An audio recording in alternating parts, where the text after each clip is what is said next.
Hey, what's up, guys? Welcome back to another episode of the Boyos Discuss, the podcast where we pick a topic and then shoot the shit about it for a while.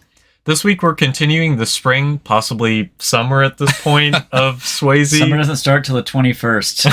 At the time of recording, we're still good. 21st of June? Yeah. Nice. So the spring/summer of Swayze with 1991's Point Break. Before we get into that, I'm Matt, and I'm joined by my co-hosts Ben and Other Ben. How's it going?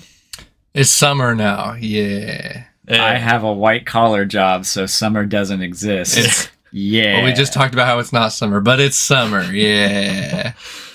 So some basic facts before we get into the synopsis. The movie was originally, if I can talk, going to be called Johnny Utah. They changed the name to the surfing term Point Break, which that's a very good decision because, thematically, they talk about, they talk about it in the movie, and it was like, oh, that's. Well, Johnny Utah sounds like just a football name, which is his character. Yeah. But that's not what the movie's about. It's not about football. It's it sounds like Joe Montana or something. Yeah. Johnny Utah. So Indiana Jones. Yeah, I get. I don't. Yeah. Well, everyone just called it Raiders of the Lost Ark until the sequels came out. This is true. But the term Point Break, it means it's where a wave breaks as it hits a point of land jutting out from the coastline. Is symbolism. Just like maybe his sense of justice is breaking. It's like his heteronormative behavior breaking on the jutting appendage of Patrick Swayze. I see what they did there. Director Catherine Bigelow, she developed the script along with her husband at the time, James Cameron, because he eventually they divorced. Sad and news. He married Linda Hamilton eventually. Bigelow's a fantastic last name, by the way. Oh yeah, no, without a doubt. It's like Deuce Bigelow. Didn't she go on to do hard war dramas like Zero Dark 30? Yes, really? Yeah, and I saw that and I was I don't recognize that name, and so that was one of the ones I saw though. But wow, it was produced by Johnny Utah Productions, which incredible. The fact that whenever you're going on Wikipedia and it has a hyperlink to another page, when it doesn't have one, you're like, oh, they created a company just for that, or it's it's only related to this one thing.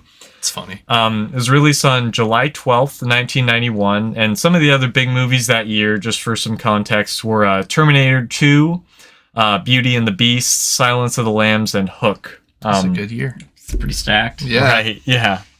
So it had a budget of $24 million, made $83.5 million at the box office. That's 1991 money. Adjusting that for inflation, that works out to about $55 million for the budget, and a box office of $192 million in today's money, so 2024. So that's respectable. Yeah. I don't like about modern movies is you either have micro budget, indie or horror stuff that's made for $15 million, or these gargantuan behemoths of special effects that are $250 million.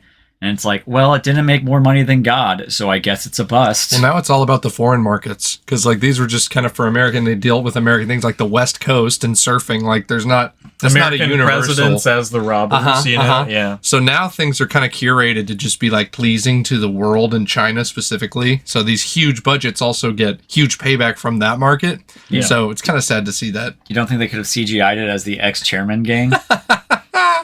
I think they'd be canceled. I think they wouldn't be able to allow to screen it for different reasons. No, but not sad because China's getting movies. Good for them. But it's just sad that things are less niche. But on the flip side, we actually studied this in economics. On the flip side, it does give more opportunity for niche films to exist. There's apparently an Iranian and Korean subculture of movies that have their own genre, and those can exist because of foreign markets. Yeah, they wouldn't be able to make that work in just their country. So it's what's the monkey paw, give and take? What is, I don't give know. and take, monkey paw is when a bad thing happens. I know, it's not, yeah. I don't know, whatever the fancy word is. Yeah, you get it. So the movie actually came close to production in 1986. Matthew Broderick, Johnny Depp, Val Kilmer, and Charlie Sheen were all considered to play Johnny Utah. And frankly, I have my quibbles with Keanu Reeves in this, but I think having watched it, of those choices, I'm he is perfect for Charlie Sheen. I don't know, 100%. I think they just saw Bill and Ted and was like, that's surfer vibes. And they were actually considering Ridley Scott to direct, which is like, wow, that would have been massively different. Yeah. You know, but hindsight. It's like Ridley Scott directing like a Schwarzenegger movie. Right, yeah. So Lori Petty, who played the character Tyler, Keanu Reeves, and Patrick Swayze, they trained with former world-class professional surfer Dennis Jarvis, who said that Patrick had been on a board a couple of times, Keanu had never surfed, and Lori had never even been in the ocean in her entire life. So that shows some dedication, because like I think they, for the most part, did their own stunts. It's pretty cool. Yeah. It's what I was reading. Like, and it's cool. Like, I appreciate that practicality. Yeah, and Keanu Reeves actually went on to take up surfing as a hobby after this movie, which is sort of a neat thing. But that tracks. Yeah. So, and on the topic of like, you know, stunts and stuff, Patrick Swayze actually cracked 4 of his ribs while shooting the surfing sequences, since he refused to use a stunt double. He'd never really used one in like any of his fight scenes or like car chases. And he also did the skydiving scenes himself for the movie, which he had to do 55 jumps for it, which is just... That's nuts. There's two skydiving sections, so maybe between those two or something, but like, that's nuts. I remember reading, though, that the studio was very upset because of insurance reasons. Yeah, they like didn't want him doing it like like they were like, okay, like we'll do it when you have to. But he was like, no, I want to keep doing it like on the weekend. And one of the things I had read was who was his partner? The actor was whose partner? Keanu Reeves' partner. Gary Busey. Gary Busey. Yeah, he like got Gary Busey to try skydiving because he was just like, oh, it's like a total rush, you know, or whatever. That's so funny. he got him to do it. But it'd be good for like getting people into the mindset of the film, I guess. Oh, definitely. You know. Yeah. So with all that out of the way, I'm going to kick things over to Ben for the synopsis.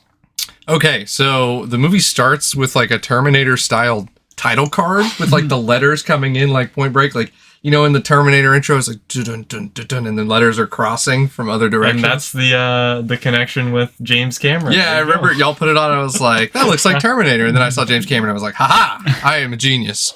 And then while like that title card is happening, we see surfing in the background intercut with Keanu Reeves preparing for John Wick in 1991. He's like rolling around a gun course, like shooting baddies and stuff. So kind of funny to see those seeds there with even a young Keanu.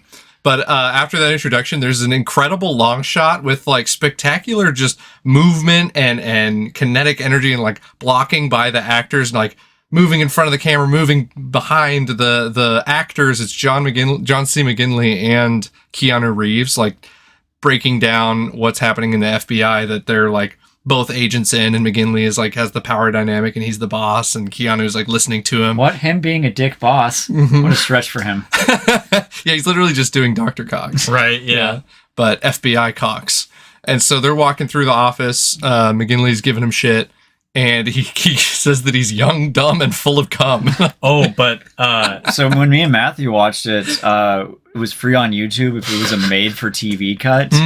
So they didn't bleep it out. They just cut the audio whenever there was a swear. So like we couldn't hear asshole. There's some scenes in this movie where it's like it's just unintelligible what's happening, because like every other word was a swear word, and it's like I have no context for what is going on right now. Incredible. I went out of my way to pirate it so that I did not have to do that. I mean, actually, pirating's wrong and a sin. You wouldn't download a house. I didn't do that. He paid fucking Xbox $10 to rent it. Yeah. For sure. I was just surprised. I was like, oh, cool. Cum is allowed, but shit is not. Okay. Yeah, hole. Yep. No, that was a good line. I was like, what the fuck? And so that kind of that level of bold camera work is almost never seen again, which made me a little sad, because I was almost like gearing up for like, oh shit, like there's more that went into this movie than I ever saw the first time I watched it. It's a hidden gem. Yeah, that's right. Yeah. I still appreciate it. Yeah. And then after that scene, we move into the introduction for Gary Busey. He is Agent Angelo Papas. He's being introduced by diving into a swimming pool to get bricks. And he's also like, why am I doing this? And I was waiting for like at least some kind of metaphor or something, but or a payoff of some kind. Like, yeah, he has to dive in to get something. Yeah. Was it just an elaborate thing because he had to be blindfolded for it? So he'd be like, I have this new rookie. I'm tired of these dumb kids I'm being stuck with. And then Keanu just walks up in front of him and be like, yeah, those damn kids. I'm your new partner. Oh, how embarrassing. Yeah, but Gary Busey is doing his best, like Popeye Doyle, hard-boiled fucking detective in this movie, but I love it. It's he's great. Yeah, like take French Connection. Oh man, what's that guy's name? I'm a hack. Gene Hackman. I said okay. Take Gene Hackman, but give him like Gary Busey Coke, and that's what he is in this movie, and I love it. So after he dives for his bricks. There's some footage of like a bank robbery that's happening with the ex-presidents, and they're called that because when they perform the heists, they put on these masks of ex-presidents. There's 4 of them. Yeah. It's LBJ to Carter to, or no, LBJ, Nixon, Carter, Reagan. Yeah. Those are the 4. Not George Ford? Not George no, Ford. Gerald, not Gerald Ford. Fuck that guy. I love they do a parody of that on Family Guy where they're the lesser known presidents. And so it's Joe Swanson in the wheelchair, and they're like, oh, why didn't you do like FDR? And he's like, why would I do that? And Cleveland's like, and I'm Grover Cleveland, which is funny because I'm Cleveland. Damn it, now we gotta kill everyone. That's awesome. Count on Family Guy for the Swayze-ness. For the upgrade. Yeah. That's awesome. Okay, so they're wearing those masks, and while they're robbing the bank, they're holding it up for cash, and they move quick. It like cuts back, and you see that it was actually like a recording from a security camera, and I thought that was a really cool transition. And I was like, wow, that's super neat too. And then again, like doesn't really reappear these clever transitions, but it's like, okay, well, appreciate that again. So they're breaking down that robbery, and then they get information that there's a drop car from the robbers. And Keanu, as young, dumb, and full of cum, is like, oh, I want to go see this car. And Gary Busey's like, a car! But they go. And while they're looking at this car, Gary Busey is dropping some of the hardest lines in this movie. He's like, L.A., the air got clean, the air got dirty, and the sex got clean. It's like, all right, dude, what are you talking about? Oh, it's because in the version we watched, it was the air got dirty and the got clean. Oh, that wouldn't make sense. You're right. We're talking about gender, just sex. The gender's clean. Yeah. But no, it's like when Keanu's talking about like, what, dude, don't you care? Don't you think about this car? Like, what kind of FBI agent are you? Busey just fucking loses it. And he goes like back into Vietnam, and he's like, I was taking shrapnel in the caisson when you were crapping in your hands and rubbing it on your face. And it's just like screaming at him. And this is where you first see like Keanu not able to keep up with other actors. Oh yeah. Like, he's just like, yeah, I want you to get angry. And Busey is like reliving the Tet Offensive. So that's rough. And I was like, uh-oh, that's not a good sign. But after this scene, hard-boiled Busey, he like looks at this tape, and he sees the butt tan on one of the robbers, and he's like, that's a surfer tan. I know, because from hanging out on beaches. Yeah. And it's just like, sure. And it's like, there's sand. No one else has sand but surfers. Mm-hmm. So those two points make a line, and that line takes them to the boardwalk. So they're at the... Wait, no, is this the part where they like found fucking like oil in the car, and they were like, only like, there's like 80 things that use that oil, but like the only human applications are like fucking hunting and like surfing oil or whatever for the board. Probably. And it's like, honestly, my eyes just kind of glazed over for the connection. They were reaching, and it's fine. Yeah. This is not a great detective story. Yeah. So they basically like deuce out or figure out that like they're surfers or whatever. So they're like, oh, let's go down to the boardwalk. So they're walking around, and Keanu Reeves just instantly is like, I'm on a surf. I need to go undercover. And he like grabs a surfboard, jumps into a wave, and just immediately starts to drown. And he's saved by Tyler, who's played by Lori Petty. And I didn't know her name was Tyler until I started going into this movie. Writing the script, yeah. Exactly. So this girl saves him, and Ben put it, you said it's like the curse of the 90s. That every woman in the 90s had the short hair. Mm-hmm. Just an objectively or conventionally beautiful woman with a boy's haircut and a boy's name and an already homosexually charged movie. It really completes it. But I mean, holding onto large phallic objects when they get wet. Hell yeah. Yeah, this isn't a very layered alligator. It's just kind of in your face there. No, she's good though. Like she is an attractive actress, and Keanu responds to it, and so she like saves him, drags him up onto the beach, and he just goes, "My name's Johnny Utah." And it's like, no, what? and so like I think I wasn't really paying attention at the beginning, and like putting together that that's his actual name. Yeah. I thought it was a cover name, and I was like, that's the dumbest fucking cover name. And then later on, they like, it's established that like he was a quarterback or whatever. A famous quarterback. And so I was like, did they just do like a cover job or like he's using, and it's like, no, that's the lore. And I was like, oh my God, that is so dumb. It's so dumb. And it's such a weird like plot hole that would be so easy to just be like, no, you're under Johnny Nevada. Like, fucking whatever. But no, he just blows his cover with the first person he meets. And then he just takes that as reason to keep monitoring her with like binoculars as she's changing from the beach and like taking her panties off underneath her pants. Again, in a Mr. Bean skit. We're thematically keeping up with like the past 3 Swayze movies where there's a peeping Tom of some kind, you know, because that's just... Yeah. And Busey rightfully is like, bro, are you just horny? Like bonk, go to horny jail. Don't fucking... He's full of cum. Yeah. McKinley got that read.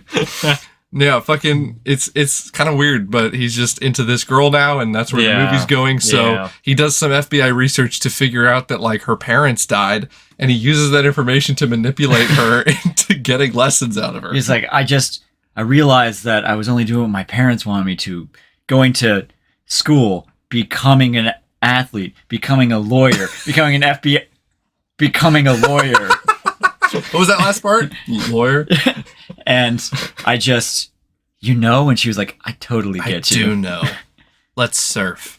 And I forgot the plot of this movie, like at this point. Like there's a surfing montage and I literally had to remind myself what was happening anymore. I was like keeping notes. Oh yeah, the bank robbers. Yeah. Right. I was like, oh right, he's an FBI agent. So there's a montage of her teaching him how to surf, which is very 80s. Like this movie was written during the 80s, and it's like, I could see it. Excuse me. So they're getting surf lessons. Montage happens. At the end of the montage, enter Swayze. Swayze comes in and he's like, bro, like you're full of cum too. Let's fucking play football. And so it's evening and nighttime, and they're playing football all shirtless, very Top Gun, no slow-mo. Yeah. Another notoriously straight movie. Exactly. Yeah. Boom, boom, boom, boom. You see nipple.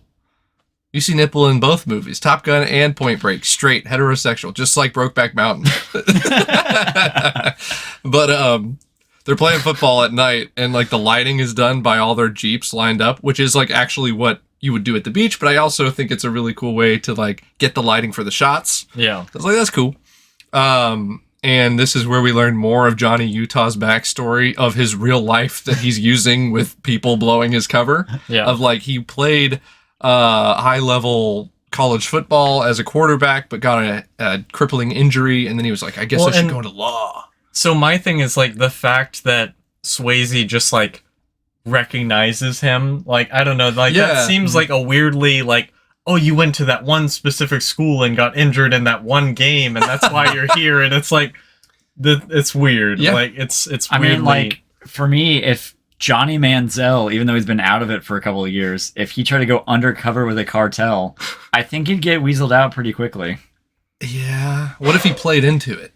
What if he's like, yo, I'm Johnny Manziel and I want to be in the cartel? You think they'd roll? That's kind of what Johnny Utah does. So, I don't know. Fucking weirder things have happened. So, he gives us a little backstory, and he's like one of the crew now. And they're like, nice, Johnny Utah. Hell yeah, brother. Yeah. Back at the office, John C. McGinley, like, rightfully chews the shit out of Keanu Reeves and Gary Busey for wasting FBI resources and time. He's like, you're tracking bank robbers. What the fuck are you doing? And Keanu Reeves is standing there with, like... the surfboard. Yeah, the look that I get in my fucking classrooms talking to, like, 18 or 17-year-olds. And he just goes, he's like, what do you have to show for it? What have you accomplished? And he goes, caught my first tube, sir. Fucking asshole, dude. He should have been fired on the spot. No, and like I love his justification for like why, because Gary Busey's like, why'd you bring it in? And he's like, it wouldn't fit in the car like through the window, and it's like, shut the fuck up, dude. Like, God damn. Yeah, they're both jokes in this movie, and they never stop being jokes. And it's like, oh, they're really incompetent. So they get chewed out, but then they fucking, I don't even remember how this happens. There's something about like a hair sample that they found a hair sample maybe in the car or at a crime scene that had some kind of like chemical compound in it that's usually seen at one specific kind of beach because it's next to like an industrial sector. I don't even remember how they found it, but whatever. By this point, did we not have the thing where like they did another heist and he pulls down his pants and there's the tattoo or whatever? That was where they first reasoned out. Oh, okay, yeah. What is the word I'm thinking of? First deuce? That's not deuced. First heist? No. Reason something out in your head. Deduced? Yeah. I don't know. Whatever. So fucking some kind of weird hair sample gobbledygook, and they just use that as an excuse. Oh yeah, no, that's the soil samples at the beach, right? Where they're like, oh well, only this specific type of sand can be found at this beach and this exact. But it's composition. Specifically with hair. Yeah, it's like, surfers, they absorb the chemicals from the world around them. So if you can find a chemical match in other people's hair, surfers are territorial. They'll only be at that beach. Oh yeah, that's what it is. But it does let some funny scenes happen where like Busey just runs up to like stoner kids, whips out his FBI badge, and is like, "We're gonna check your hair for fucking drugs or something." Like, oh man, and he's like cutting their hair like on he like beach. Pulls the one dude's beanie off and like cuts it. And Keanu Reeves is just doing like, "Oh, you got a big bug on your shoulder," and like rips some hair out, and he's like, "I think I got it." And so they're getting fucking hair samples. It's funny. And then Keanu does some more surfing for, I guess, FBI reasons. Yeah. And cuts somebody off like he's merging into traffic. And the dude just like punches him in the face and fucks him up. And Keanu's like, man, that sucked. Goes back to the beach and like pulls out his radio with the worst fucking undercover procedure I've ever seen. Where he's like talking into his towel, but it's not covering it, to Busey. And he's like, I can't find anything. And like goes to a shower to rinse off. And then the dude who punched him in the face like ambushes him with some other of his buddies who are fucking neo-Nazis, I guess. Because, sure. And they're like, fuck you, dude. And they start beating him up. And, like, Gary Busey fucking, like, I guess figures out that he's getting attacked or something. So, in an open Hawaiian shirt, like, flip-flops, is, like, hauling ass with this giant beer gut, just, like, flopping around, like, running to save him.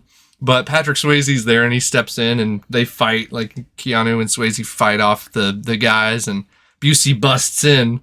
But like, to not blow the cover, he's like, have you seen my radio? Yeah, my radio. Yeah, my radio got stolen from my car. Have you seen it? And it's like, yeah. Yeah, they're both like, no. Yeah. What a Chad, though. Like, because Busey knows how to stay undercover. Mm-hmm. I wish that came back where, like, Swayze is like, you're the radio guy or something. But yeah. It's fine. But it was funny. So they're walking away, Keanu and Swayze, and they're catching up some more and bonding and like talking about, where am I? Talking about surf secrets, right? It'd be like, oh, you want to do this and that, you want to catch the wave in this way, and there's going to be like a big old surfing wave that's going to come and once in a lifetime, and I'm going to be there. And they're like, nice. Yeah. And then Keanu gets a party invite for that night, and he's like, cool, man, first I got to stake out those guys that beat me up. I mean, no, I'm doing something else. And I'll see you soon. So they run lawyer-related tasks, football playing lawyer thing. You wouldn't get it. So him and Busey like set up a stakeout on the shower neo-Nazi guys because they're like, oh, it's a group of surfers. You go there and it's like, oh, like they are very much the like red herring. Like, oh, they like roll up onto the sidewalk in their fucking truck or whatever. It's like a beat down like drug den looking house. They'd be a good red herring if Patrick Swayze wasn't top billing and like oh yeah, no, and for another reason that we'll get to in a second, where it's like you look at it and you're like, how did you not see that? But we'll get there. Yeah, but the agents Reeves and Busey believe that these guys are the ex-presidents, so they're staking them out and they're setting up patrols with other guys. Like, you watch them, I got a party to go to. Yeah. And then fucking Swayze goes to this, or not Swayze, Keanu goes to this party with Tyler, who I guess is like kind of his girlfriend at this point. And he brings her, and she knows Patrick Swayze and all those guys. So they're at this party, and like the sexiest fucking like tequila shot I've ever seen on camera happens between Swayze and just this random girl. like I forget what she like puts it in her mouth and like kisses it into his mouth or something and then, like that. Puts a lime. Yeah, Jesus Jesus Christ, and it's like all right. It's like fucking like zoomed into hell. I was like, Jesus. And then Christ. Tyler's like, "Hey, I taught him that." Weird flex, but okay.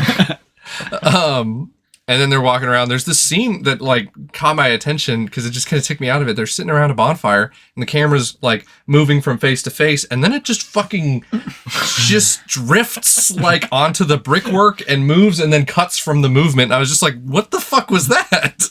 This should have been caught in the edit, but that was weird. And then like Tyler brings Johnny Utah down to this room just like full of candles. So I don't know who's this set up. Like when they introduce this, like it's this fucking enormous mansion. We don't know what any of these guys do for work. It just looked like a beach house to me. Yeah, like a 2-story beach house. Like, I don't know. They didn't have a pool. I would just assume it was like, on the beach. But then he has all these pictures of like him and his buddies that like this is us when we went to this country and this and this and this, and it's like. How are you like? Financing? You haven't mentioned anything about a job. I would have just you appear to just be a surfer as a career. I mean, there's like trust fund doofuses. Mm-hmm. I guess I don't know. It to me was like, that it was a little sus. But, yeah, because we eat the rich on this podcast. Hell yeah. That's a good point. I didn't think about that. Yeah. I hadn't considered that. But they're in like this candle room that's just like on all 3 walls, like a whole bunch of lit candles. I don't know who took the time out of the day to do that for them. And then left the room unaccompanied with that many open flames. They do live on the edge. Ridiculous. Dry thatch work and like palm trees and stuff. What do they think? But like while Tyler and Johnny are talking about like, I don't know, whatever, something stupid that's not bank robbery and and lust, fucking there's this like droning electric guitar generic music in the background, and like if I ever like really notice music in a scene, it's usually not for the better, like not good, that I'm just like distracted by it. And it seemed like it was at such a volume and just so like generic that it reminded me of when you're like watching like you find a free movie on YouTube that's just been uploaded, but they put over like sound to like escape copyright or whatever. That's what that sounded like to me. It's in like the top third of the corner of the screen. Yeah. It sounded like somebody just threw in some fucking junk. And I was like, huh. But they end the scene like Swayze comes in and he's like, you want us to go surfing? And Tyler says there's too much testosterone here. And I think that's just a good... That should be the little subtext beneath the title. DVD cover, You say that like it's a bad thing. I never. So they go night surfing with an obvious night filter, which is kind of weird. Like, so this is, I mean, I get why they have to do it, but like one of my big pet peeves, especially in like the older James Bond movies, they did that constantly. Like they'll be in a jungle and it's like, just have it set during the day. Yeah. Just like, I know you're trying to make tension, but like, just no. I can see shadows very easily. Yes. Yeah. So like there's shadows and they'll pan up to the sky and you can see the sun and sunlight on the waves, but it's all just a big ass moon. You right. That's real bright tonight. Yeah. It just kind of cheapened it a little bit. And I understand like night surfing probably is kind of dangerous. You can't do that, but I don't know. Took you out of it a little bit. But with that said, they like go back on the beach, and then we're now into Act 2 of the film. That was Act 1. So Act 2, it's the next morning. Reeves is on the beach with Tyler, and they slept together, I guess. And he like sits up in a cold sweat, and he's like, "Oh, I'm late." And you're like, "Oh, you goofy. Are you supposed to be at the office?" No, he's supposed to be conducting a fucking raid. But he wanted to have sex with a girl with a boy haircut. He did, and it was in my notes watching this movie. I said, "What was her name?" And I couldn't figure it out for the rest of the movie. But you lied to me. There's a vagina down there. I feel betrayed. The hell is that? So he's late to the fucking raid that he organized and is conducting for the ex-presidents. Again, he forgot the plot of this movie too. So they start doing this raid, which is actually a pretty good like scene and just a whole scene, but sequence where Busey's like, "Good, you're here," and he starts walking down the neighborhood like the what's the word? Just the fucking like undercover, I guess. Looking for his dog is his story. So he knocks on the front door and he's like, "Have you seen my dog? He's around, blah blah blah." And this chick answers and she's like, "No, I haven't seen your fucking dog, man." And like every single person in the house is like, "Huh? at the door, and they start loading fucking 12 shells into their shotguns. Yeah, it's like, what? Not like handguns. Like, they have AUG assault rifles, like combat weapons. And it's like, that could have just been like a door-to-door salesman. Yeah, it was somebody ordered a pizza, dude. Chill out. Like, they were fucking like bugging. So they're just like, oh my God. And they're like loading up their guns and everything. And the FBI guys are sneaking around the house and covering the exits. But there's somebody mowing their lawn, and it's like covering their radio chatter. So Reeves is like, they've got weapons, but they can't hear them. He does Peeping Tom again. He has a little mirror to see what's inside. He just watches a woman shower for a little bit. Hell yeah. I remember. Yep. Fucking, he's a terrible FBI agent. So my God, they're grabbing guns. Boobs! So they're all loading their guns. I forget exactly how it starts, but the shootout starts, and like people start blasting. Busey like takes the girl hostage, starts laying shells into these dudes. It's like, Busey doesn't take him hostage. One of the like neo-Nazis takes her hostage, and Busey like takes. Oh, you're right. He just fucking dead eyes it right between in the fucking middle of his head. That's crazy. Busey's sick. So Keanu gets his ass beat by a naked woman in the shower. Yeah, he like jumps into that room. He's just he gets laid out, and he's like, "Oh shit! Like what?" He jumps into the room where he saw the shower and this guy on his bed with a gun, and like I think takes somebody out, but like runs into the bathroom for cover, and this naked chick is like assaulting him. So that's your boob fix for this movie. It's just like attacking in a gunfight. So booby shooty, everyone's blasting, and then somebody like starts running out, and Reeves goes after him, and fucking like they're getting a fist fight, and they're in the yard where that lawnmower was before. Yeah, which is like flipped over now for like I think something got stuck in the blades. And no, it's dramatic. It just got flipped over. So it's just... in the fight, yeah. Okay. But I thought that was really cool. Like the guy's coming at him with a knife, and he bangs the knife out of his hand, or puts the knife into the lawnmower blades, and that knocks it out of his hand. But then, like, the guy grabs Keanu Reeves' head and is trying to put him into the lawnmower. Yeah, and it was like, I thought it was a really clever use of that prop. And I was like, that's cool. You know what it reminded me of? You played, like, the Punisher PS2 game that came out in 2005. Like, its big selling point was execution. So you would grab, like, some Russian gangster and, like, threaten to shove his head into a piece of industrial machinery. Hell yeah. And then you would. He'd give you what you wanted, and then you did it anyway. You would lose points, but who cares? Not the Punisher. But that was pretty neat. And then they subdue their suspects, and while they're doing that, Tom Sizemore's uncredited role, which I was fucking like, forgot he was in this. He looks familiar. What else is he? He was in Natural Born Killers. He was in... True Romance. Oh, okay. He was with God, what's that other guy's name? I can't think of it, but he's one of the police agents who like does the raid at the very end of the movie in True Romance. He's in a bunch of stuff. Like he's almost never top billing, but he's in a lot. Okay. So Tom Sizemore is this undercover agent. He's super thin in this. He gets a little fatter in later roles, but he's an undercover DEA agent, and he's like, you fuck nuts. Like, you just messed up my entire operation. 3 months undercover. And he's like, and what'd you do it for? For a little bit of fucking blow, you idiots. So they weren't the ex-presidents. And their boss is there. Dr. Cox is there. Agent Cox. He's like, we've been tracking them. They were out of the state when when those robberies happened.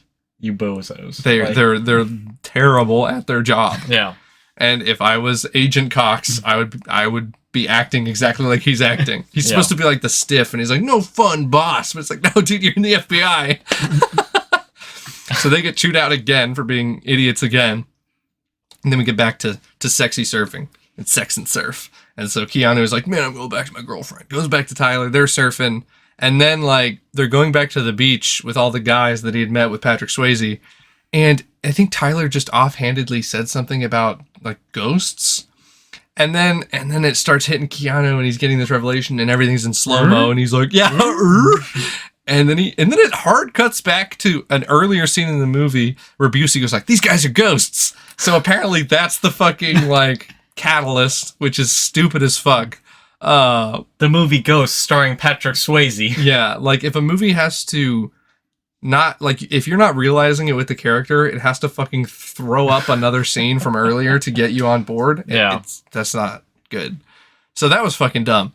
But he's figured out finally that like Swayze and the gang are the ex-presidents, and he's like, oh no.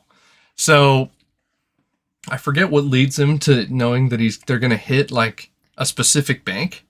He's like tails them for a little bit, and it's like, hey man, summer's going close, so they put all their stuff in a storage container, but they went to, I don't know, First Bank and Trust and just was in there for 20 minutes. They're staking it out. Okay. So they reason out that they're going to hit this bank. So Busey and Reeves are staking out the bank. And Gary Busey's like, I need 6 meatball subs. I'm starving. Oh my fucking God. I hate this scene. Why? Because they're fucking bozos. Yeah, absolutely. He's fucking reading the funnies or whatever. He's like, oh, that fucking Calvin and Hobbes is funny as fuck. Let me not pay attention. And it's like, oh, I was livid. It's not even like early in the morning, right? It's like 10:30. Yes. Like, when this would probably be going down. Yes. And he's like, yeah, go get me 6 meatball subs. This place is the best place in the city. And so Keanu is buying these subs, and right behind him, the ex-presidents are running into the bank. Yes. Which it's like funny because it's... Well, and it shouldn't be. It's right. Because then there's stuff that happens later where you're like, this is like weirdly hard, like for what this movie has been so far, like in terms of like the sense of humor. Yeah. You know? Like it's a weird... There's a disconnect there. Yeah, it's like just it's showing police incompetence, but that's your main character, so it's weird to undermine their entire abilities. Yeah, it's like I'm just thinking Harvey Bullock and like Batman, just like I need 6 dozen donuts, and Batman has to solve all his problems because he's busy being fat. So they're getting meatball subs. Ex-presidents run in, fucking they finally notice, and Reeves runs back to Busey and he's like, we gotta follow him. And they follow him in the car. There's a shootout, car chase. That's pretty cool. The ex-presidents are driving a Lincoln, which I don't know if that was intentional, but I was like, aha, that's funny. That was also the car Kennedy was shot at. Wow. Yeah. The same car? The very same. They borrowed it from the city of Dallas? Mm-hmm. That's why Kennedy's not in the ex-presidents. Oh. Anyway, they do a car swap, so they like go to a gas station, and Swayze like does this really cool trick where he like takes a gas pump, lights the fucking gas on fire. That's what I'm saying. Yeah. It's like you go from like bumbling idiots to like, I'm gonna light you on fire. Well, the ex-presidents aren't. Well, like they're fucking competent. But that's the difference between them. It's weird and. Yeah. They kind of keep trying to make Swayze the other main, like, other good guy. And it's like, he is not the fucking good guy. Not at all, no. But, like, they're trying to make him badass and stuff, which, like, he kind of is, but not in a good way. Yeah. Like, so, he charbroils his old car, and they find a new car to take, and they run off. But Keanu Reeves, like, comes in and, like, tackles him or something. They do this, like... It's like the precursor to like, now it's like, oh yeah, everyone does like the parkour chase. Like in a lot of modern Bond movies, even just at the gas station though. Yeah. Because like at the gas station, they get in a tussle, and Patrick Swayze gets like lit on fire. Yeah. And I would have definitely been like, oh, stunt double, but from what we talked about at the beginning of the movie, Swayze turned down stunt doubles, so he must have been doing fire stunts, I guess. Pure sex appeal can actually repel flames. That's fucking sick. Like, this was really cool stunt work with fire. Like, you let me appreciate that, at least in, like, Friday the 13th. They do a lot of cool fire stunts, and ever since you pointed that out, I'm like, oh, that's cool. And there's cool fire stunts in Red Dragon, and so I'm a sucker for fire stunts. But that was cool. And then they start running. Yeah. And there's the parkour. Yeah. And this was shot well because it's like handheld cameras are used for like one of the first times, and so that really gives it a lot of momentum and like, oh shit, like you're right there and you're chasing after him, and it's like real close ups and like jumping through fences and stuff. It's like Ferris Bueller's Day Off, but like really intense, like jumping through yards and stuff. And fucking Swayze picks up a dog at one point and throws it onto Keanu Reeves, and Keanu Reeves just fucking kicks it out of the way, and that just made me laugh really hard. So that was funny, and they put in like the stock sound of a dog like So they're running and running. They finally get to a fucking culvert where the water flows like during a storm. Like a river. And Swayze makes it down easily, and Reeves like jumps down and injures his leg in the process, and it's just not well acted when him trying to run it off. He's like like stumbling and running, just being a fucking goober. And Reeves climbs Swayze climbs a chain link fence, looks back. Keanu Reeves, they have a moment. They look eye to eye. And like you see the blue of Swayze's eye or green, whatever the hell. Whatever. Yeah. And they're staring into each other's soul. Yeah. And then Reeves like busts in his pants and then has to look into the sky and shoot every single round of his magazine out of his pistol while screaming, which is like he had to be losing some of that cum inside of his body at that moment. It was weird. Yeah. So that wasn't great. But that's the wrap on it. Act 2. Act 3. We gotta start with some pep talks. So Busey's like, hey, we'll come back. We got this and that. It's like, it's gonna be fine. And Reeves is in a leg brace and he's all pissed off. But Busey's like, no, we're gonna get these guys. And so he's pumping Reeves up. His girlfriend is putting on makeup in another scene, but it's just like super, super duper zoomed in. I don't know. That was weird. I made a note of that. And then it goes to Swayze's pep talk for his guys. And he's like, we got one more score, Arthur. Just one more score. We got to do it. They tried to make Swayze sympathetic. It's like, we have to do that for the people driving in metal coffins to the factory every day. Yeah. We do it for them. Some good lines, but yeah, he's being what's the word? I don't know. He's putting it up for like a higher cause of what they're doing, but it's just not the case. Like they're just bank robbers and he's just a goober, but he doesn't want to accept it. But no, I did appreciate at least the script there. I'm just rambling now. So let me get back to it. So they're giving a pep talk. And so Reeves is now in the bed, like with his girlfriend in her house, I assume. And his girlfriend comes out of the bathroom with the gun and just shoots a bullet into the pillow that was like, the Reeves had his head on, and it explodes feathers out. I don't care what the fuck she learned. That is like getting the ooh. Didn't they like deadass just have a conversation before that about like I can trust you with anything, or like he had some look on his face where she's like, oh, that look's there again. Like you're keeping something from me. You can tell me anything, and that won't push me away. And then she finds out this, and she's like, I'm gonna fucking blow your head off. And it's like, dude, what? And she finds like his FBI badge that's under like one shirt or something. Okay, so if I had a girlfriend, very long term, and she pointed a gun at me in being upset, I think that would be that'd be a huge problem for me. Like we'd have to address that. We have to like really like I don't think I could recover from that. Shooting next to my goddamn head? Yeah. You're going to jail.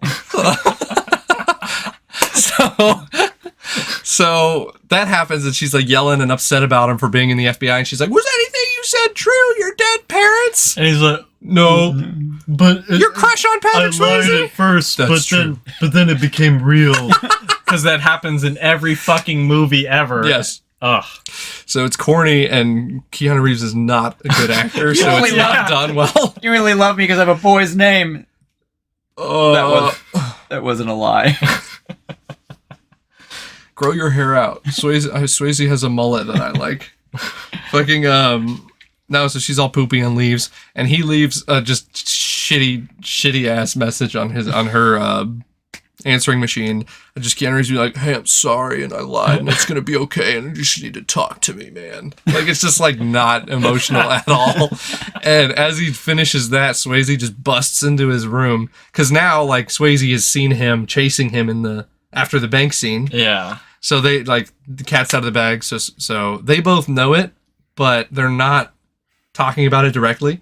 They're still playing coy with it. So Swayze's like, oh, dude, come with us. We're going to go on an adventure. Dude, there's a few scenes in this movie where I felt like actual tension. Mm-hmm. This was one of the ones, because I had never seen this movie before. Okay. And so I was like, oh, fuck. Like, this is not good. Mm-hmm. Yeah. No, yeah, I agree. Like, you were starting to feel tension. As long as the reins are taken out of Keanu Reeves' hands for, like, their pacing and reading lines. Or he's focused on doing something, like, action-y. Like, when he was doing the chase, he was really good. Yeah. I was like, I felt tension in that scene. Keanu Reeves is one of the most versatile and skilled, like, practical guys. Like, he can do fucking gun work, he can do surfing, he can do chasing, he can do physical, but acting... not his fucking strong suit. I mean, you've seen Bram Stoker's Dracula, right? I've not. Oh, it's... Yeah, I've heard. It's rough. weird. I will watch it. It's Francis Ford Coppola. I've heard there's incredible shots and sequences and fucking... The best. You want to see Gary Oldman be Dracula, but... The best in-camera practical effects you'll ever see in your life. And then Winona Ryder and Keanu Reeves are there. Yeah. I like Keanu Reeves as like a person, and I'm glad he's in Hollywood, but the acting is rough. Yeah. It's rough. So Swayze comes in, snatches him, and they go out, and what they're doing is they're going to go skydiving. So there's a really cool like skydiving sequence, which is, I assume, where most of these 55 jumps happened. But they're making like formations, they're linking arms. Now, before that, like the tension, they're in the like plane about to jump, and he's like, I don't trust if like my shoe. And he's like, well, have mine. Like, no, Patrick Swayze is a dingus, take mine. And they're just like doing a 3-card Monty trick with the different with the parachutes. Yeah. Okay, I did forget. Good red herring, because I 100% expected the one they gave him to be like it wouldn't deploy or something, and then that would be when he'd have to like fucking dive down. But no, they were good eggs in that moment. Yeah, they were just like, we just wanted to fucking skydive with you, man. And it's like, okay, all right. Yeah, that was good building. So they skydive, and then they get to the ground safely, and they're like, cool. And then at this point, they get loaded up into a van, and like Swayze and Reeves are just with each other. And Swayze tells him like he knows what's up. He knows that he's FBI, and like he took Tyler as a hostage to make sure that Johnny Utah would be cooperative. And then like Utah's like, and like this is where it gets weirdly dark, because they're like, yeah, the guy that she's with, he will just fucking like rape and murder her. Yeah, it's like, he's when he's off leash, he'll do whatever the fuck he wants. And I'm like, why are we doing this in this movie? Like it's weird. I'll play devil's advocate. I think I like that tone shift in this area where like, because they've been acting like this is a dumb, goofy adventure. Yeah. Like not the movie, but Reeves and Busey are like, let's go surfing and find these guys and go to beach parties and get a girlfriend. Oops, I'm late to my raid. What are you going to do? So it's like, no, bitch. Like, this is high stakes, real world. Like, this isn't fun anymore. You got into this. Like, I'm here for that abrupt shift. Yeah. But yeah, so he's like, you have to do what we say or Tyler's going to get it. And he's like, fine. So he's in this car with him. And they're like planning this bank robbery in front of Reeves and telling him he's going to be a part of it. And he goes, I don't think you understand. Yeah, I am an FBI agent. It's a legendary line. So then they get to the bank and they do this robbery and it's going like all their other ones. But then Swayze is like, no, we're hitting the vault this time. And the other ex-presidents are like, why? That's not normal. And he's like, fuck it. We're doing the vault. And like Keanu, he doesn't have a mask. His gun has no ammo, but he's still wearing a flak jacket. And so one of the things I was thinking, like, again, having not seen this movie, he's like, when they're in the car, he's like, oh, we kidnapped Tyler, blah, blah, blah. Keanu tries appealing to his like, oh, like you loved her once or whatever. Like, why are you doing this? Blah, blah, blah. So when this happened in the bank, when he's like, oh, we're going to hit the vault, I was like, oh, because he knows they'll get caught if they do that, because they established early on that they're like, oh, they don't hit it because of the amount of time it takes. The authorities will show up. And so I was like, oh, he's turning himself in because he had a change of heart. That'd be clever. But no. And no, I think he just has a death wish. Yeah, and that continues like through the rest of the like bigger action scenes in this, where I'm like, oh, this is when he's gonna flip. And it just never does. But yeah, like the heist goes bad because they're taking too long with the vault, because you can't just like go up to the registers. You need to find like a bank manager and a key. Yeah. And there's like a bank guard and an undercover cop, and they pull their guns. I love that the undercover cop is like gung ho. Is like, I have a gun. You're a cop. Like, we got these guys. And the undercover cop, or no, the regular fucking bank cop is like, no. He's like a fucking overweight dude. Yeah, he's like, please don't. So it does happen. The cops stand up and the undercover guy starts shooting first and hits Keanu in the chest, and everyone's like, oh shit. And then and I love Keanu's like, I'm a cop or whatever. Yeah. And then he fucking lays him like, oh my god, dude. So there's a big shootout and they kill the cops. And did Swayze get hit in the shoulder in this scene? I'm trying to remember. It's either this or another one. I think he gets like, yeah. It happens at some point. It's Maybe a flesh it's not wound, here. basically. Okay. So they kill the cops, and LBJ also gets got and like dies in Swayze's arms. Yeah, and he's like, "Oh shit!" And I don't remember who the other presidents are. Like they're characters in the movie, but I don't know which ones is which, and they don't do much to like make sure you do. So LBJ gets killed. Swayze is real pissed and like goes to Keanu Reeves and just like knocks him out, like punches him right in the face. When he comes back to, Utah's being arrested by the FBI for being an accessory to a bank robbery, and Busey and McGinley are there, and they're handcuffing Utah, and he goes, "Take your hands off me." And Busey and McGinley start having like a fucking like throwdown where they're yelling at each other, and Busey brings back his iconic like, "While you were popping zits and getting your first nut, I was fucking crawling through blood and body parts in Vietnam." And eventually like Busey does just knock out John C. McGinley. Yeah. Which is like, I guess the movie wants you to be like, yeah, good, go them. But again, like they shouldn't. Terrible FBI agents. And then they're free? Well, no, so Busey was like, "I'll book him. Let me book him," or whatever. And so that's like, he's in cuffs when they get in the car, and then he's like, "I got the key," and he undoes it in the car. Okay. It's goofy. Yeah, it's goofy. Yeah. So they drive away, and then like Keanu Reeves is like, they're at this airport. So they get to this airport. Busey sets up like behind some equipment or something on the tarmac, and Reeves goes to Swayze, and they're having a talk. Busey's staking him out, but this guy was like in the bathroom behind Busey, and they reenact the fucking church assassin meme where like there's the person in the pulpit and right behind him, and then the sniper from up in the balcony. So that's what's happening. Finally, like Busey gets held up, and he's like, "Sorry, kid," and then they do a shootout, and Busey gets got by some shotgun shells. Sad. I know. He He kills was one of my favorite parts. one of the bank robbers, and he like gut shots the other one.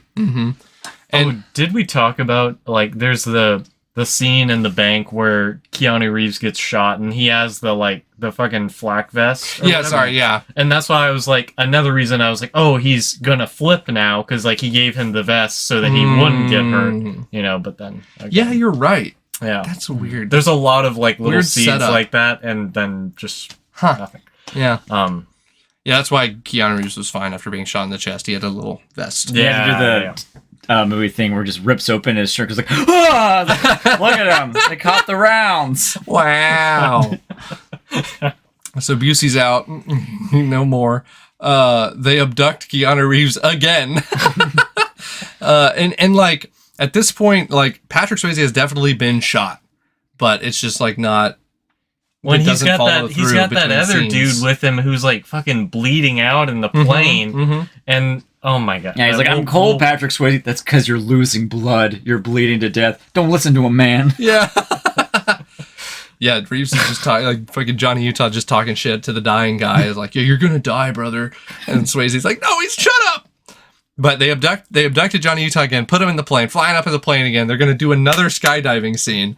And then they just don't give a parachute to Keanu Reeves this time. But, like, what would the plan have been if he didn't jump out after them? Like, the guy who... Well, so the pilot... flew them. No, yeah. He was on their payroll, but he was also like, oh, y'all are hot now. Like, I cannot... I didn't get that he was, like, part of the crimes. I thought he was just like a chartered pilot. Yeah. So he was like, why do people have guns? Shut up. Yeah, they're pointing a gun at him like the whole time, like, keep flying, bitch. Usually, like, I don't know, in these sorts of things, they'd be like, oh, the pilot is with them, or like he jumps out too, and so that adds tension, but like he just fucking jumps out after. I don't think they're trying to kill Keanu at this point. They're just like trying to get away. This is a private plane, and this is pre 9/11 days where you can just fucking go jump onto the runway and get into a plane. Have a shootout. TSA is like, whatever, this is normal. Yeah, we're not checking baggage or nothing. That's what it's like. It's Wild West out here. So Swayze is like gonna jump out with the parachute, and he has a gun. He has a pistol, like a revolver. Yeah. And so on his way out, he's like, catch you around, Johnny Utah, but throws his pistol back into the plane. No, you missed the great line. You want me so bad, don't you? It must be like acid in your mouth. It's terrible. Must be like lube on your dick. Huh? So he throws the fucking revolver back into the plane for a reason. and I don't know why. He jumps out of the plane. Keanu Reeves obviously picks up the revolver and then, not so obviously, just jumps out of the plane himself. And I guess they must have filmed this without somebody having a parachute. Like, that sounds insane. Like another reason why the insurance agents would be like, huh? Yeah. So, like, I know that somebody who did that, like, there's footage of a guy downing a Red Bull and just being like waking up from like a nap, like he's acting like it. And I forget what he says. He's like, I hope I make it down, or I forget what he says. But he just jumps out of the plane without a chute. He lost his license for doing that to skydive. Yeah. So I don't know how they got away with it, but they got Reeves to jump out of a plane, I guess, or a stunt double without a parachute. Yeah. So there's another skydiving sequence where like Keanu Reeves is catching up to Swayze and grabbing onto him, and then as he's holding him, like the gun, he has the gun, and Swayze's like, I'm not pulling the ripcord, you got to do it. But he doesn't have a hand free because he's holding a gun, Johnny Utah. And he's like, you got to do it, man. And he's like, they're playing chicken with hitting the ground and pulling the ripcord. It's wild. Yeah. Yeah. And like Swayze definitely was just ready to die. So Reeves is like, fuck, and like throws the gun away, pulls the ripcord. They like crash land. The dude who had the money strapped to him that was dying, he's just dead now. Yeah. But he makes it down and lands with the big duffel bags full of money. They're in like the desert. Yeah, they were going down to Mexico. Yeah, right. So they're in the desert, and finally, like, a Jeep shows up, and they drop off Tyler. They're like, okay, you're free to go. And she runs to Keanu, and she's like, whoa! And they hold, and then they drive out to the dead guy, Swayze and his buddy, and they get the duffel bags, and they drive away, and it just kind of, like, fades out, and it feels like the end of the movie. So I was just like, what? But no, it's not the end of the movie. We're in the epilogue. So now it introduces this Keanu is in a rainy Australia, just randomly, very mountainous and rainy and stuff. It's like, okay. And he's in full fucking denim, like denim jeans, denim jacket in the rain. That sounds fucking miserable. He's got miserable. Like longer hair now. Like, yeah. It sounds miserable. So he's on this like little mountain path going to a beach in the middle of this crazy storm and just immediately finds Patrick Swayze standing at the beach. No, because that was the place where it was like, it's a once in a lifetime once every storm. 50 years or 100 years or whatever. That they like talked about with the before in the movies and stuff. They're like, the ice caps are melting, moving in this way is blah, blah, blah. Yeah. But so he finds Swayze at the beach and gives this whole like breakdown of how he was tracking him across the world after their drop off in the desert, which sounds fucking dope. Like, I kind of wish we got to see some of that, but oh well. So after he's like, yeah, I chased you from Timbuktu all the way to Jakarta or whatever the fuck. Yeah. Then they get a fist fight, and they're fighting in the beach and in the water and everything. It's like pouring rain. Too, they're bleeding, and it's very, very cinematic. And then it ends with Keanu Reeves kind of getting his ass kicked, but he handcuffs himself to Swayze, and Swayze's like, ah! And he's like, got you, man. Like, the authorities are coming, and the helicopters arrive, and all the cops are running onto the beach. But they didn't want to get their hats wet either. They had those little fucking shower caps over them. It's like, okay. They're fancy. But then Keanu Reeves just fucking like undoes the handcuff. Because Swayze's like, you already got me, man. Yeah, this is like, bullshit. I want that one less rush or whatever. Fuck him. And he's like, I may not even make it. And he fucking goes out on the wave. Of course, the wave sucks him in because it's the biggest wave in recorded history or whatever. Well, they're acting like Keanu Reeves knows he's gonna fucking die, but like, So he unhandcuffs him, says "Vaya con Dios," which is dumb as shit, and then Swayze gets his wish fulfillment for being a horrible, shitty bank robber, killing his friends and cops. And again, that goes back to like, we didn't have that moment where we flipped or like saw like, oh, he actually has a heart of gold. Yeah. Like we never got that, so this feels like unearned. Completely. Like, fuck him. I wish he was like throwing a temper tantrum going into a police helicopter. Yeah. Like, that would have been satisfying. Yeah. But he gets to do what he wants. You saw when it zoomed into his eyes. I can fix him. He was shirtless a lot. And like, I guess the one thing where it's like, okay, he didn't kill him and Swayze didn't kill Reeves. And that's like the one thing where it's like, okay, they had the opportunity to shoot each other and they just didn't. But it's also like, Yeah. That's not enough. That's not enough there to justify. Yeah, I'm not cool with just him getting everything. Yeah. Right. he gets to go out the way he wants and everything, but whatever.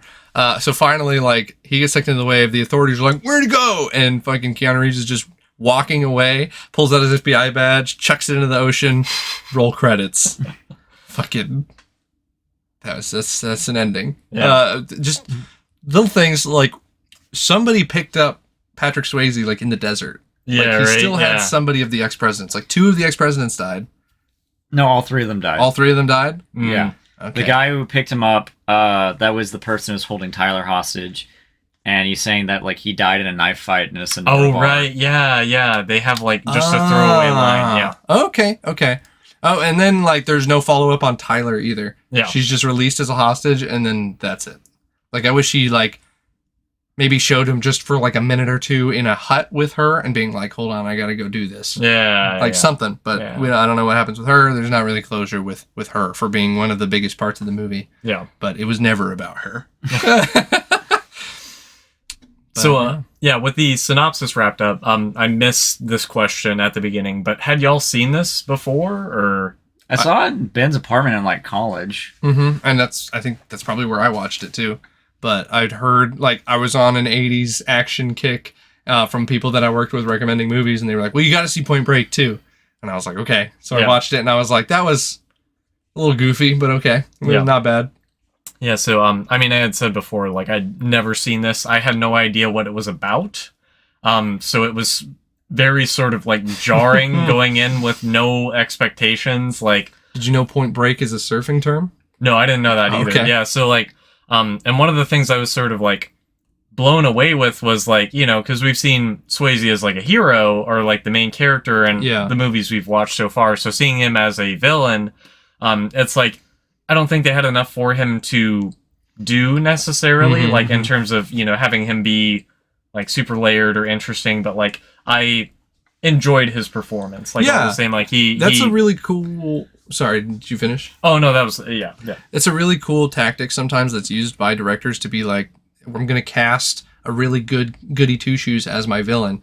Like, in Once Upon a Time in the West, Henry Fonda was cast as, like, a horror... Like, one of my favorite movie villains of all times. Like, his introduction is shooting a kid. And it's like, hell yeah. Like, and he was this guy... He's basically the Tom Hanks of the 1960s. Yeah. Where people were just like, Henry Fonda's doing what? And just couldn't believe it. And I feel like they got an even better enhanced performance because of that. Yeah. So there's something to casting, like, typical heroes as just a monster. Yeah, but Chris Hemsworth in Furiosa, another one more recent. That was like, good. Yeah. So, I guess jumping off on that, what did y'all think of the movie overall? It's good. It's like a solid 7 or so. Like, it's enjoyable. Yeah, I think IMDb gave it a 7.3, which is very fair. Like, it's just about where it's at. I liked it more than Roadhouse. So yeah, it didn't have as many, like, obnoxious things that I have a big problem with. Yeah. It just had a lot of things that could have been better. Yeah. It was just like, Yeah. So, Rolling Stone, they called Point Break the greatest female gaze action movie ever, citing the bodily condition of Reeves and Swayze, which, I'm gonna be real, Swayze, not as jacked as in previous movies, but like he still was in good shape. He's fucking Krav Maga in Roadhouse. Right? He's listening. Like, and they called it a wet Western. Do y'all agree? Something was wet. I mean, like... the water and the waves. I guess it has parts of a Western, because it's like the new lawman out of his element in the untamed city with, like, bank robbers, but... I mean, if we want to boards are like their horses. If we want to get real uppity, it's not really Western themes that I look for, like either man versus nature or man versus society. Mm-hmm. I mean, man versus society with the ex-presidents a little bit. It's not like civilization coming in and people trying to fight that. I didn't get metal that coffins going to their factories. We're fighting the system that's inevitable. No? It didn't strike the same chord as me. No, I agree. But so, I didn't know this, but there's a 2015 remake of Point Break. Have either of y'all seen that? No, I've heard it's not good, though. Yeah. That's what it has like an 11% on Rotten Tomatoes. I was like, good lord, why do they feel the need to always do this? Is a very wacky concept. It was going to be lightning in a bottle. Yeah. I'm going to take a really hot take and say that sometimes movies are better because of, like, the actors and their performances. So when you take out Reeves, Swayze, Busey, like McGinley, I wouldn't really care about this movie. The plot isn't something that's crazy and I need to see. What's interesting is like it did well enough at the box office, but it wasn't like massive. You know, it's not something like Dirty Dancing where it's like, oh, I understand why they did a prequel to Dirty Dancing. You know, that makes sense. Did they do anything to follow up on Ghost? They're gonna do that remake. With, but like that's a pretty sizable gap. That's over like almost 35 years. It made over $1 billion when adjusted for inflation. It was the highest grossing movie of all time at that point. Yeah. I mean, I think we talked about it last time, but like they did that Japanese remake where it's Titanic? Like Titanic was 99. Okay, I think. Okay. I mean, but that's not like a dumb Hollywood exec idea. It'd be like, it's an IP, let's milk it. Yeah, yeah. Sorry, what were you saying about Japanese? Oh, so there's a Japanese remake of Ghost where it's the woman is the ghost and the guy is alive. Right. But as far as like this, there that like there hasn't been like a Western remake. I would rather watch the Roadhouse remake than the Point Break remake. Did y'all see they announced they're doing a sequel to the Roadhouse remake? Jesus Christ. I would rather watch the sequel to the Roadhouse remake than the Point Break remake. So there's, in spite of, there being that remake, there's also a movie with a lot of similarities. The little known movie, The Fast and the Furious. And one of the things, like, when I was watching it, I was like thinking about like, this is just really similar, And so then I looked on Wikipedia and they have this dubious claim where they say that it's a reimagining of Point Break. But when you click the source, who they're citing is just a dude who saw The Fast and the Furious and was like, yeah, it's sort of similar to Point Break. And I respect that dude. But he gave a good assessment, I think. But there's nothing concrete beyond that. And I'm like, why is this a fucking, like, a legacy portion of a Wikipedia page? It's like, you're reaching. Like, I wonder if the director would even ever, of Fast and Furious, even claim that he was inspired, because like in that stuff can just be planted subliminally. And then when you go to the Fast and Furious page, it's like, no, it's based on some article from some racing magazine at the time or something that they based it on. But just like Paul Walker is the cop undercover with a crew and becomes tight with the crew. Yes. And Vin Diesel is the attractive, like... Well, and so then that's why I was expecting Swayze to like flip at the end, because I was like, oh, this is just going to be the same. Well, and then like it's funny that Fast and the Furious is now it's almost more satisfying than Point Break. Like, and I'm not a big Fast and the Furious fan. But... And the other thing is, like, we talked about how the other presidents are, like, not memorable at all, really. Like, there's long-haired one with beard. Younger one. But, like, in Fast and Furious, like, obviously it's more surface level, but you have introductions to these other characters in that crew and, like, what their specialties are and stuff. I would say, like, you watch Point Break for the actors and the performances, like that's what's entertaining. But if you wanted like the story, watch Fast Furious. Like I think it's more well done there. Little baby boy Vin Diesel. Yeah, when he was real young. Yeah, I think the plot is improved if it's a reimagining. Yeah, says Joe Schmo.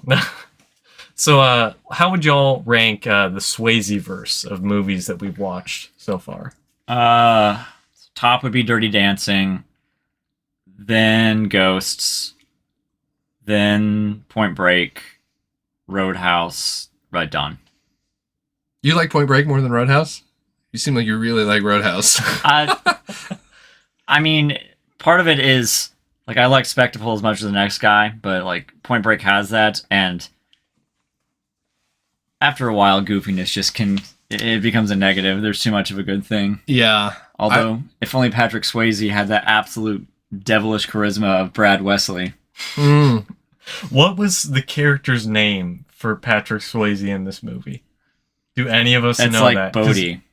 Is it? Yeah. Bodhi it's B something Vana, and it's like a term in Buddhism where a holy person rejects going to nirvana so they can reincarnate to help souls on Earth. Oh my God. That is way too deep for this movie. And it's a one-off line that Tyler says once. I had to learn it from the IMDb page. Wow. Okay.